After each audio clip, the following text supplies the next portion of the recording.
আসসালামু আলাইকুম। আমার সাথে একজন ভাই আছে, নাম তার সোহেল। তিনি তিনি আপনাদের মাঝে কিছু গুরুত্বপূর্ণ কথা শেয়ার করবেন। সময় স্বল্পতার কারণে আমি তার কাছ থেকে বেশ কয়েকটা কথা জানতে চাচ্ছি। তিনি আসলে কি বলতে চাচ্ছেন, বর্তমান সার্বিক পরিস্থিতিতে দেশ কেমন যাচ্ছে, কেমন চলছে, এ বিষয়ে তার কাছ থেকে আমরা কিছু জানতে চাই। ঠিক আছে বন্ধুরা, এই যে আমাদের সোহেল ভাই, তিনি আপনাদের সামনে কিছু বলতে চাই।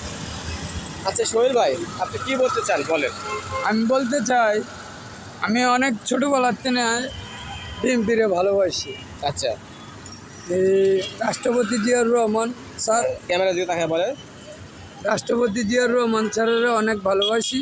হ্যাঁ ছোটোবেলা টিভির কাছে বসে থাকতাম, হ্যাঁ তারপর জিজ্ঞেস করতাম হাতে যে পিস্তল দেখে, যে উনিকে ভাইয়ে বইনে আমার বলতো যে এটা জিয়াউর রহমান স্যার, রাষ্ট্রপতি জিয়াউর রহমান স্যার।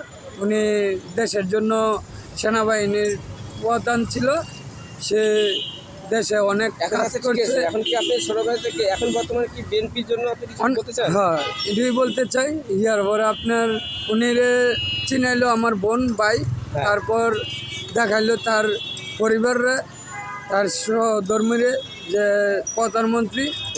ওইখান থেকে আমি বিএনপির অনেক ভালোবাসি। আমার বড় ভাই বিএনপি করতো। আচ্ছা, যখন বিএনপি আপনি কি বিগত সরকার বিরোধী আন্দোলনে আপনি কি বিএনপির পক্ষ থেকে মাঠে ছিলাম, এইখানে আমি আন্দোলনে মিডিয়ার কাছে বক্তব্য দিয়েছিলাম। আমি ইউটিউবও পাইনি। আচ্ছা, আমি ইউটিউব চালাই ডেলি রাত্রে। তাহলে আপনার নাম কি বললেন? সোহেল সাহেব। তো বিএনপির পক্ষ থেকে আমি বিএনপির অনেক ধন্যবাদ জানাই। তার যে সমস্ত বিএনপির নেতাকর্মীরা আছে এবং সংগঠনে যারা বিএনপির দায়িত্ব পালন করে, তারা কি আপনার সাথে খোঁজখবর রাখে? বা না, আমি এ পর্যন্ত আমি স্বৈরাচারের সরকারের যশোররা আমার আওয়ামী লীগের ওই জনসভা আসার জন্য তিনবার মারছে। আমি কারো কাছে বিচার দেওয়ার লোক পাইনি। তখন কিন্তু বিএনপির লোক ছিল না। আমি আল্লাহর কাছে বিচার দিছি, আল্লাহ এই পতন করছে। এখন দেখি বিএনপির মানুষের অভাব নেই। আমি রিক্সা চালাই, আমার খোঁজ কেউই নেয় না। হ্যাঁ বন্ধুরা, সোহেল ভাই যে কথাটা বলেছেন একদম সত্য। বর্তমানে তেলবাজ নেতাদের অভাব নাই। সেটা হতে পারে জামাতে, সেটা হতে পারে বিএনপিতে, সেটা হতে পারে যে কোনো দলে। বর্তমানে যে অবস্থা চলছে, দেশের যে সার্বিক দিক পরিস্থিতি বিবেচনা করলে, যারা মাঠে ছিল, যারা ঘাটে ছিল, যারা যুগপৎ আন্দোলনে সবসময় মাঠে ছিল এবং তারা নিজের জীবনেরকে ঝুঁকি নিয়েও যারা মাঠে ছিল, যারা নিজের জীবনের কথা চিন্তা করেনি, তারা আজ কিন্তু অবহেলিত, বঞ্চিত। যেটা সোহেল ভাইয়ের মুখ থেকে জানা যাচ্ছে, যে কিনা বিএনপির জন্য ডাইহার্ট একজন কর্মী ছিলেন। বিএনপিকে সে ছোটোবেলা থেকে পছন্দ করে, শহীদ জিয়ার আদর্শ সে বুকে ধারণ করে, পাশাপাশি সে